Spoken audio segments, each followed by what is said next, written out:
Chers amis internautes, bonjour, bonsoir, que la paix soit avec vous, mes amis, et avec votre esprit.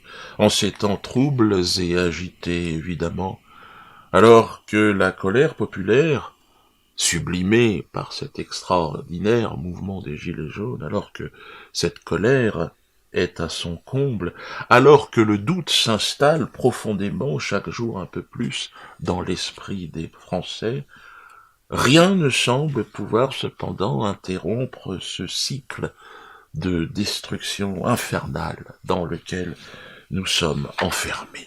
Dernier épisode troublant de cette actualité au parfum apocalyptique, la destruction par les flammes de la cathédrale Notre-Dame de Paris. On était tous sur le cul hier. Le destin est parfois taquin en plus, car tout comme le Titanic, c'est un 15 avril que ce joyau architectural unique au monde, merveille incontestée du patrimoine français, sera donc englouti dans un brasier aux origines encore inconnues, laissant là encore la place à toutes les théories, toutes les hypothèses les plus fantastiques. Le monde politique est en émoi. On les avait jamais vus autant excités que hier soir, tous. Notre-Dame, Notre-Dame, on a perdu Notre-Dame. C'est une partie de la France qui est morte. Les médias, également de propagande, ne parlent que de cela, en boucle. Notre patrimoine français, à nous, le site touristique le plus visité. C'est incroyable. Résumer Notre-Dame à cela. Quelques milliardaires également sortent du bois, du bois de la discrétion. C'est vrai qu'ils sont souvent discrets, les milliardaires, on les voit pas trop. Mais là, pour Notre-Dame, on se montre, on parle, on s'engage à sortir du fric, des sacs et des sacs de talbin, pour 100 millions pour certains, 200 millions pour d'autres, pour reconstruire Notre-Dame. L'argent pour remédier aux caprices du destin, une obscénité sans limite. De leur côté, les responsables et locataires de ce bâtiment, l'église catholique, eux, ils font profil bas, on s'attendait à les entendre. Normalement, ils habitent là-dedans, qu'est-ce qui se passe ? Trop préoccupés, on l'imagine, à organiser leur défense dans d'obscures affaires de pédophilie, dans lesquelles on les a enlisés. Qui osera, parmi les ecclésiastiques aujourd'hui, parler aux médias de propagande du système, qui n'ont eu de cesse que de que de les condamner ces derniers temps, on l'a vu, hein, et à terme d'ailleurs les détruire. Cette volonté ne fait aucun doute. On en oublierait presque, hein, que ce bâtiment fut érigé à la gloire de Jésus-Christ, sauveur des hommes, mort sur la croix et ressuscité. Personne ne semble vouloir en parler parmi tous ces beaux parleurs que l'on entend depuis hier soir dans les médias. Mais alors, vous n'en parlez pas, comme si évoquer son nom, Jésus-Christ, était interdit. C'est oublier un peu vite, évidemment, hein, que cette Notre-Dame, ce bâtiment Notre-Dame, est le symbole spirituel de l'appartenance de la France à la culture chrétienne. C'est étrange qu'il n'en parle pas. Notre-Dame n'est pas seulement un bâtiment du patrimoine. Sa valeur ne peut se limiter à cela, mes amis, non. Cette cathédrale se voulait avant tout être un lieu de béatitude, de communion avec l'Éternel. Jésus-Christ, oui, sauveur de l'humanité. Que les marchands du temple, les banquiers, les médias et leurs marionnettes politiques occultent cette réalité ne m'étonne guère, hein, évidemment, puisqu'ils sont en réalité les assassins de Jésus-Christ. Mais que l'émotion submerge à ce point l'esprit des esclaves me désole. On nous rejoue le coup de Charlie.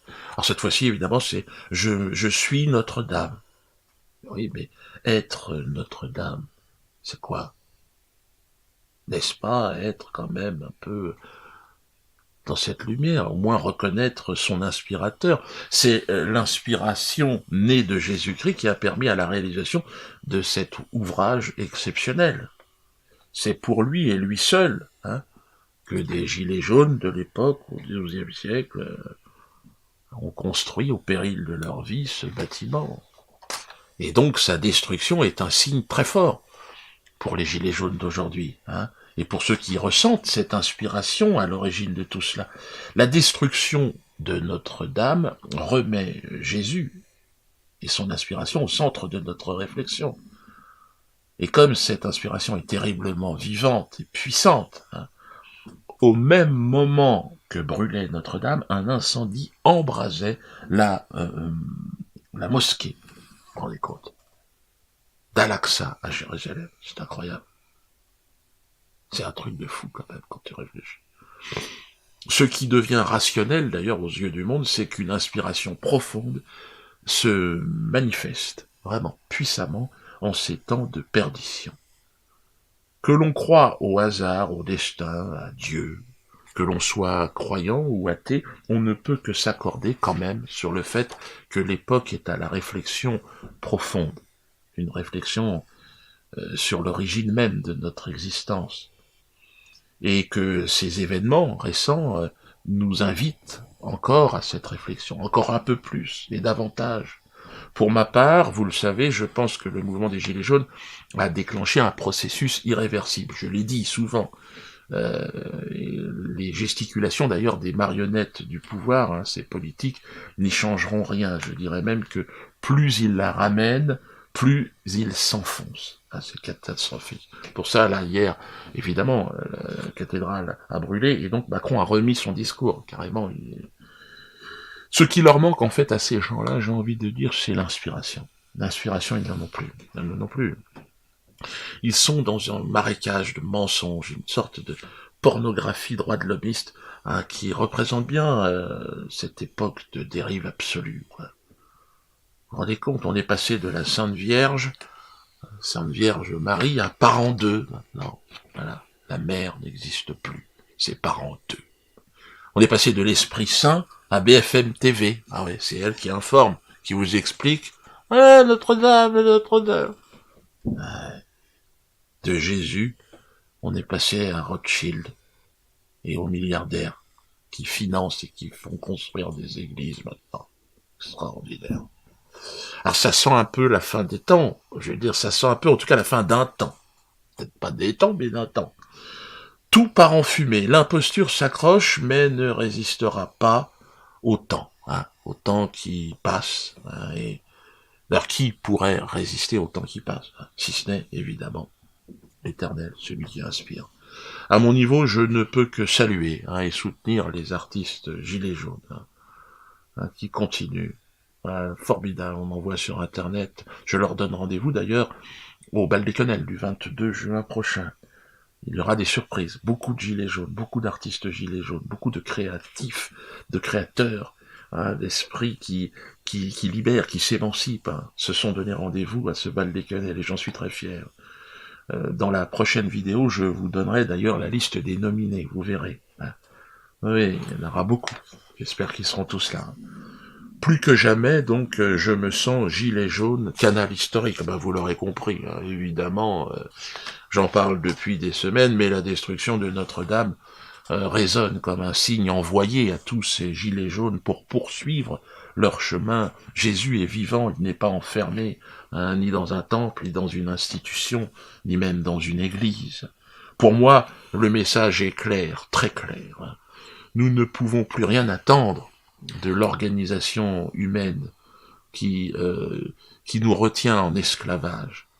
Une organisation pleurnicharde et insupportable d'autorité nous tire dessus maintenant. Là, ils ont voulu enfermer Alain Soral. Hier, j'ai appris ça, j'ai eu Alain au téléphone. 1 an de prison ferme pour avoir publié un dessin qui n'est même pas de lui et qu'on a vu ailleurs. Et en même temps, Notre-Dame est en feu. Quelle époque! Donc les gilets jaunes, on continue jusqu'au miracle, le miracle de Lourdes avec cette quenelle, sur la porte de la basilique. Rendez-vous pour l'acte 23 partout en France, où vous l'aurez décidé d'ailleurs, et rendez-vous, évidemment, plus précisément, pour l'acte 32, à Saint-Lubin-de-la-Haye, à côté de Houdan, pour le 11e bal des quenelles. Réservez vos places. Il n'y aura certainement pas de la place pour tout le monde, et il y aura du beau monde, vous pouvez me croire. Fin de semaine, je serai à l'Ampoule, encore un peu. Clermont-Ferrand, ce sera le 19, c'est en fin de semaine également. Nevers, ce sera le 20. Oui, l'Ampoule c'est demain, il faut que j'y aille, là. Et puis, début du mois de mai, Saint-Brieuc, oui, je viens à Saint-Brieuc, malgré évidemment l'opposition de Madame le maire, je serai quand même là. Je serai également à Brest, et nous avons rajouté une date à Auxerre, ce sera le 30 juin prochain. Donc n'hésitez pas, Gilets jaunes, canal historique, voilà, évidemment, nous serons là. Notre-Dame est en feu, mais il reste vivant. Allez, à très bientôt.